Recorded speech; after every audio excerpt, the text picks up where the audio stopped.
Sabe, existe um paradoxo muito curioso na forma como a nossa cultura enxerga o avanço do conhecimento. Como assim?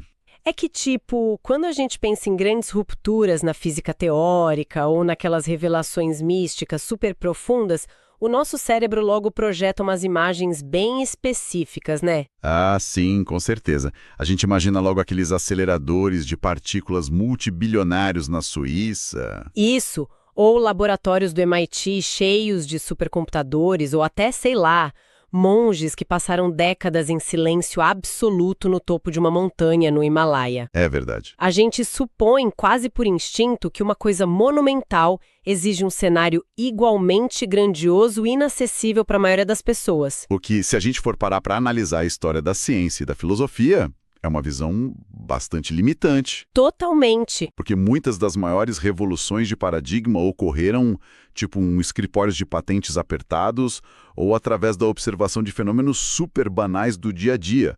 A monumentalidade de verdade está na mudança de perspectiva, sabe? Não no maquinário que está em volta. Nossa, e essa distinção é simplesmente o ponto de partida perfeito para a nossa imersão profunda de hoje. Legal. A nossa missão hoje é desbravar os conceitos centrais de uma obra chamada Os Eleitos de Gaia, do autor Marco Aurélio Gomes Veado. E a proposta é investigar justamente como essa narrativa desconstrói essa expectativa de grandiosidade visual para focar na mecânica da consciência. É um material fascinante. Muito. E olha, para quem nos acompanha já fica um aviso prévio.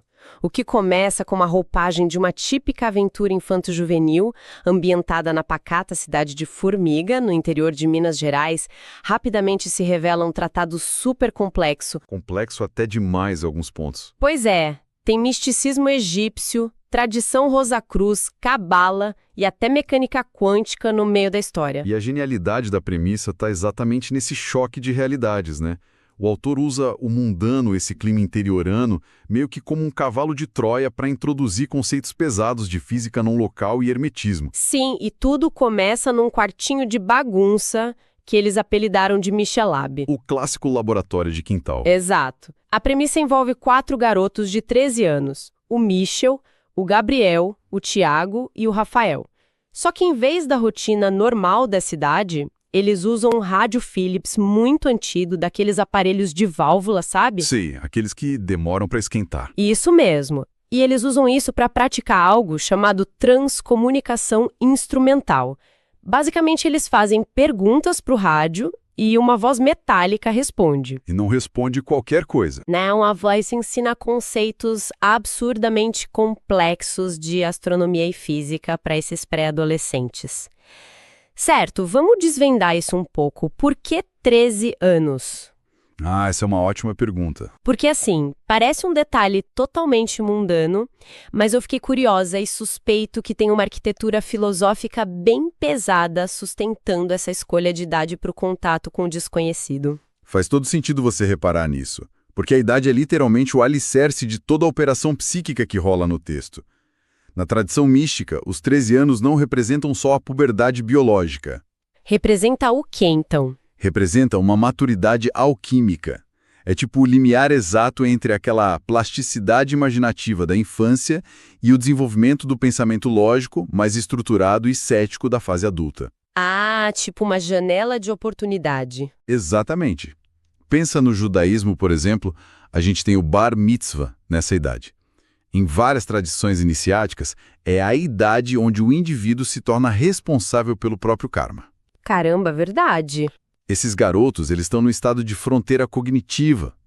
Eles já têm a capacidade de processar lógicas complexas, mas ainda não foram corrompidos pelo materialismo rígido que, acaba cegando os adultos para realidades mais sutis. Faz sentido. E essa maleabilidade mental deles é testada quando o rádio deixa de ser só um transmissor de curiosidades e exige ação. É aí que o negócio engrena. Pois é. Um ser interdimensional que se identifica simplesmente como Márcio entrega para eles um chamado literal. Mas o que me chama muita atenção é o formato desse chamado. O pergaminho, né? Sim, eles recebem um pergaminho com letras douradas que traz um poema falando sobre núpcias reais e 3 templos. Uma linguagem bem enigmática. Muito. E usando a biblioteca esotérica do pai de um deles, eles descobrem que essas núpcias reais são uma referência direta ao casamento alquímico, o Chemical Wedding da tradição Rosacruz. Que é um conceito central. Sim, e para quem está escutando, a gente não está falando de transformar chumbo físico em ouro literal, tá? É sobre a unificação de polaridades psicológicas para criar a pedra filosofal. Que nesse contexto é a transformação do indivíduo. Exato, é a iluminação da própria pessoa. A tradição Rosacruz usa essa linguagem da química meio que como uma metáfora de segurança para a transmutação psicológica, sabe? É o princípio do solve et coagula. Dissolver e coagular. Isso, dissolver os aspectos rudes, os defeitos da psique, e coagular tudo isso numa nova estrutura superior. O que o texto de Os Eleitos de Gaia faz, na verdade, é colocar essas crianças no início dessa esteira de transmutação. E aí que surge a minha grande dúvida sobre o mecanismo dessa história toda. Manda. Eu encaro esses meninos quase como uns radioamadores místicos que sintonizaram uma frequência que a humanidade atual simplesmente esqueceu que existe. Uma boa analogia. Mas pensa comigo, se essa voz no rádio tem uma mensagem vital para o destino do mundo, por que entregar isso no formato de charada medieval para 4 pré-adolescentes? Não seria, sei lá, infinitamente mais eficiente mandar os cálculos quânticos direto para um painel de físicos internacionais ou líderes globais? Então, o que é fascinante aqui é que a sua pergunta parte de uma premissa utilitarista que a magia hermética simplesmente rejeita frontalmente. Rejeita? Como assim? É que não se trata de eficiência na distribuição da informação. Trata-se da criptografia do conhecimento. Imagina só entregar um segredo de manipulação da realidade na mão de mentes que já estão formatadas pela ambição, pela disputa de poder. As consequências seriam catastróficas. Exatamente. A charada não serve só para esconder algo. O próprio esforço de tentar decifrar enigma altera fisicamente a estrutura cognitiva de quem resolve. Nossa, então a charada é um filtro. Um filtro perfeito. É uma barreira que só permite a passagem de consciências que ressoam na mesma frequência da resposta. Os líderes mundiais, os cientistas mais ortodoxos, eles não têm o software mental necessário para decodificar a mensagem, porque a linguagem deles é toda baseada na disputa, no ego e no materialismo. Faz total sentido. O esforço de decodificação é em si o primeiro passo do treinamento deles. Com certeza. E aí, ao aceitarem a missão, eles são transportados pelo Márcio para uma dimensão paralela. Eles encontram umas paisagens perfeitas e conhecem guias como a Musa e o Magus, que levam eles para os 3 templos. Maleutz, Yesod e Hod. Isso. E é nesse momento que a obra mergulha de cabeça na Cabala. Porque esses nomes não são invenções aleatórias que o autor criou só para soar esotérico, né? Longe disso. Eles correspondem a Sefirot, que são as esferas da árvore da vida cabalística. O autor meio que mapeia o desenvolvimento psíquico dos personagens, seguindo a escalada tradicional do misticismo judaico. Que foi super adotado pelas ordens herméticas também. Sim, virou a base de muita coisa no hermetismo. Então vamos detalhar como isso funciona na prática para os personagens. Em Malelt, que claramente deriva de Malkut, o reino, a base da árvore da vida ligada ao mundo físico, eles aprendem habilidades de manipular o espaço bruto. Aprendem invisibilidade, visão remota e bilocação, que é projetar o corpo astral para estar em 2 lugares ao mesmo tempo. Uma fundação forte. E aí, em seguida, eles sobem para Yesod. Na Cabala, Yesod é o fundamento, ligado à lua e ao nosso inconsciente. E no livro, o treinamento de Yesod foca no controle da glândula pineal, ensinando telecinésia e telepatia. Tem uma lógica anatômica e mística formidável aí, viu? Por causa da pineal. É, porque a glândula pineal, que historicamente foi chamada pelo Descartes de a sede da alma, atua como o receptor biológico para essas frequências não físicas. O treinamento em Yesod é, na prática, a calibração dessa antena. Que incrível. E o controle do inconsciente é o que permite que a intenção afete o meio externo, gerando a telecinese. E a escalada não para por aí. Culmina no Templo de Hod, que é ligado ao intelecto e ao esplendor lógico. E o poder que eles adquirem lá é brutal. É a capacidade de criar os pensamentos forma, né? Exatamente. Eles aprendem a aglomerar a energia mental com uma precisão tão absurda que a ideia deles se torna tangível, viram um objeto físico de energia no mundo real. Eles saem desse circuito parecendo umas verdadeiras armas psíquicas. Sim, mas e aqui é que a coisa fica realmente interessante. Porque a narrativa insere uma variável que subverte totalmente aquela expectativa do herói todo-poderoso. As âncoras. Isso. Ao invés de simplesmente ganharem os diplomas e saírem voando por aí, os mestres entregam para cada um dos garotos uma âncora de ferro de verdade. Um negócio pesadíssimo. Uma âncora física de navio mesmo. Sim, e eles são obrigados a carregar esse peso colossal nas costas por um terreno super acidentado rumo à próxima etapa. É tipo você dar um carro esportivo na mão de alguém, mas obrigar a pessoa a dirigir com o freio de mão puxado. É uma ótima imagem. E conectando isso com um panorama maior, tem analogia elétrica também. É como tentar passar uma corrente de altíssima voltagem por um circuito que não tem fio-terra. Nossa, o sistema frita de dentro para fora. Frita. Se você só injeta energia num sistema não aterrado, ele colapsa.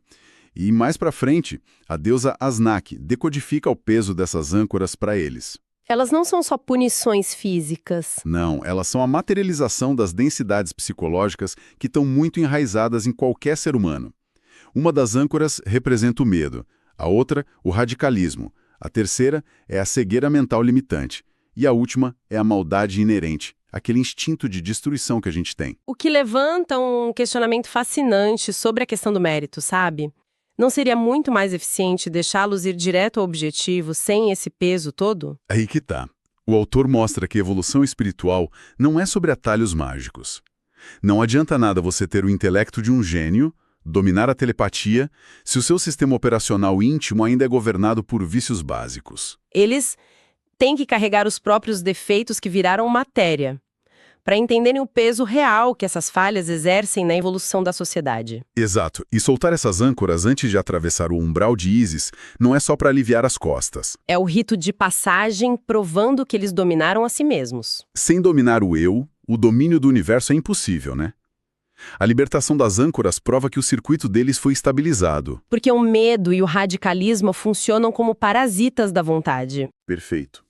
Ao reconhecer e soltar isso de forma consciente, os garotos alcançam a purificação que é exigida para o grau de zelator na tradição Rosacruz. Mas a prova de fogo que vem logo em seguida no umbral de Ísis, nossa, essa é o que consolida toda a tese da obra. Essa sequência é, sem dúvida, a mais intensa do nosso mergulho hoje. Eles chegam no umbral de Ísis, dão de cara com o sacerdote egípcio e recebem uma instrução que simplesmente desmorona toda a segurança que eles acabaram de adquirir. É o momento de tirar as rodinhas da bicicleta. Sim, e no momento mais perigoso da ladeira. Porque para enfrentar a prova dos 4 elementos, água, fogo, ar e terra, todas aquelas habilidades psíquicas, a terceira visão, telecinesia, tudo é desligado. Tudo. Eles voltam à estaca zero. Eles são reduzidos, mais uma vez, a só 4 garotos humanos, presos em corpos físicos, vulneráveis à dor, ao frio e à falta de ar. A imposição dessa restrição revela o cerne do ensinamento hermético, sabe? O sacerdote exige que eles confrontem a ilusão da matéria usando única e exclusivamente a própria matéria. Mas agora governada por uma vontade que foi lapidada. Isso. O objetivo é demonstrar que essas ferramentas esotéricas, os poderes, são meio que muletas. A verdadeira maestria não está em depender do feitiço, mas perceber que a recusa inabalável da consciência em ser subjugada é o que transforma a realidade. Tem uma ironia genial aqui. A maior prova mágica de toda a jornada deles exige a ausência absoluta de magia. É fantástico. Vamos analisar como o autor aplica isso na prática. Ele ataca a falha específica de cada garoto. O Michel, por exemplo, pega o elemento água. Um dos mais difíceis. Ele precisa atravessar um poço, que é uma escuridão total, rastejando por um duto submerso. A mente racional fica gritando que o oxigênio vai acabar.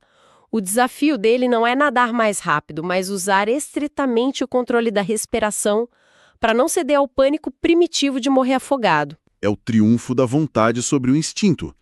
E o Rafael enfrenta o elemento fogo. Ele tem que caminhar sobre um tapete longo de brasas incandescentes. E o detalhe crucial que o texto dá é que o Rafael carrega um trauma real com fogo na vida normal dele. Ah, ele já tem esse gatilho? Sim, memórias dolorosas reais. Então a provação não testa a resistência da pele do pé dele, testa a soberania da mente sobre a resposta neurológica à dor. Se a vontade dele não vacilar, o fogo físico perde a propriedade de destruir o corpo dele. Incrível. E o caso do Gabriel ilustra perfeitamente como o medo fabrica a própria sentença, né? Na vida real, o menino sofre de asma severa e logo para ele é designado o elemento ar. Uma tortura psicológica. Total. Ele é trancado dentro de um sarcófago de pedra, a tampa baixa, fica tudo escuro e o ar rarefeito some muito rápido. Para uma mente que não foi treinada, isso daria em hiperventilação, ataque de pânico e morte por asfixia gerada pelo próprio terror. Mas ele não cede ao pânico. Não, o treinamento psíquico salva o Gabriel mesmo sem usar magia. Como ele é privado do ar, ele induz o próprio corpo a um estado de letargia, tipo uma animação suspensa.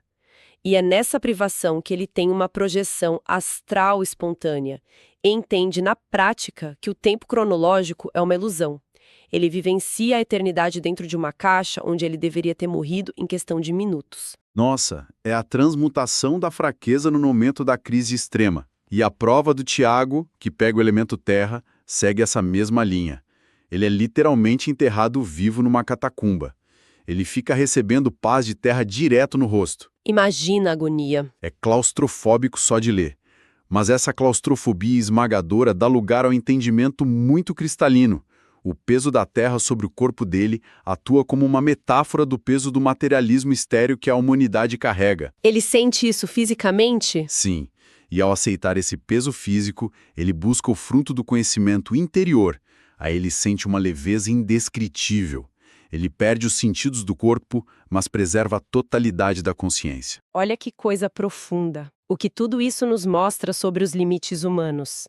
Eles enfrentaram os 4 medos mais viscerais enraizados no nosso DNA. Afogamento, ser queimado vivo, asfixia claustrofóbica e ser enterrado vivo. E eles saíram de lá inteiros porque reescreveram o próprio software mental. Isso levanta uma questão importante sobre como a gente interage com o perigo. Eles provaram que se o terror interno for neutralizado, o obstáculo material deixa de ser uma parede impenetrável e vira só um detalhe de cenário. Sem medo, o monstro é só uma ilusão, né? E a recompensa por dominar esse instinto de sobrevivência é altíssima. A aprovação na prova dá a eles o direito de entrar no imponente palácio de Nefertiti. Lá eles dão de cara com o cálice sagrado, mas o objeto que está lá dentro quebra qualquer expectativa de tesouro comum. Não tem ouro, não tem riqueza material.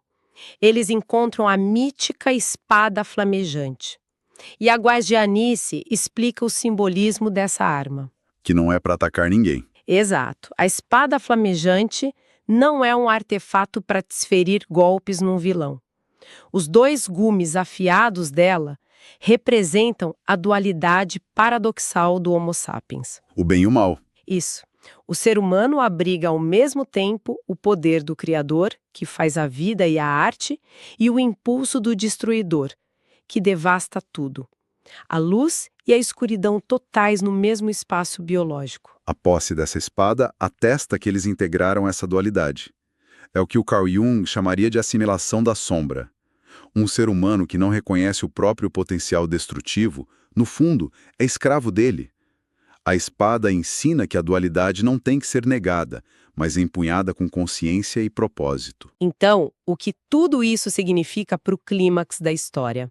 A gente deixa de vez o terreno da fantasia infanto-juvenil e entra num ensaio pesado sobre a natureza da realidade. Porque quando os 4 erguem a espada flamejante juntos e entoam o mantra, a lâmina interage com a textura do próprio universo. A narrativa diz que o espaço e o tempo são literalmente cortados, como um tecido. A linearidade acaba. Aquela ideia cartesiana de que o tempo é uma linha reta inquebrável, sabe, que flui do passado para o futuro, isso é destroçado. Eles vivenciam o aqui e agora como a única realidade objetiva. O passado, presente e futuro viram um círculo só. Exatamente. O tempo revela sua verdadeira forma. Circular, onde o que foi, o que é e o que vai ser coexistem no mesmo instante. É a quebra do paradigma da causalidade clássica do Newton. E o desfecho do livro amarra isso de um jeito genial. Ele ancora toda essa viagem mística na hard science. Os meninos voltam para a formiga, de volta à Terra, como se tivessem voltado de um fim de semana normal, e ao ligarem a TV, assistem a um noticiário comum. O âncora anuncia que cientistas de Princeton descobriram que a luz pode viajar por o passado. O que subverte totalmente a ciência moderna. E o experimento que o livro cita no epílogo não é ficção. Ele reflete princípios reais dos experimentos de borracha quântica de escolha retardada, a retrocausalidade. Onde o efeito antecede a causa. Sim, a confirmação de que uma partícula pode chegar no destino antes de ser emitida quebra a lei da causalidade. Isso obriga a revisar a teoria da relatividade do Einstein e abre caminho para entender coisas como a não localidade quântica. É de dar um nó na cabeça. A jornada interior deles reverberou na realidade exterior da humanidade. É o axioma hermético em ação. O microcosmo afeta o macrocosmo.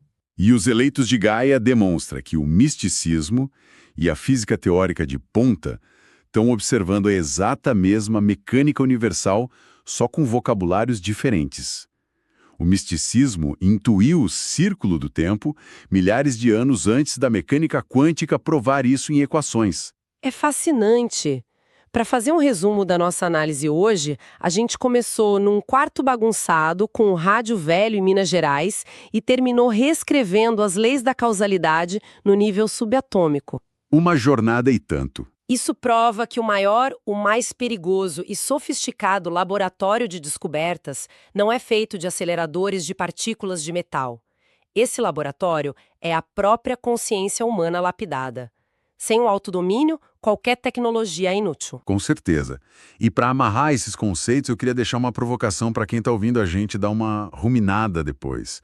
A gente viu que o livro sugere que o tempo é circular, que a causa e o efeito são maleáveis e que a mente molda o ambiente. Sim. Se isso for verdade, e se o futuro já está acontecendo agora, qual âncora emocional, qual crença limitante a gente está carregando nas costas nesse exato instante que está nos impedindo de acessar a nossa própria espada flamejante e alterar a nossa realidade diária? Fica aí o convite para essa reflexão bem íntima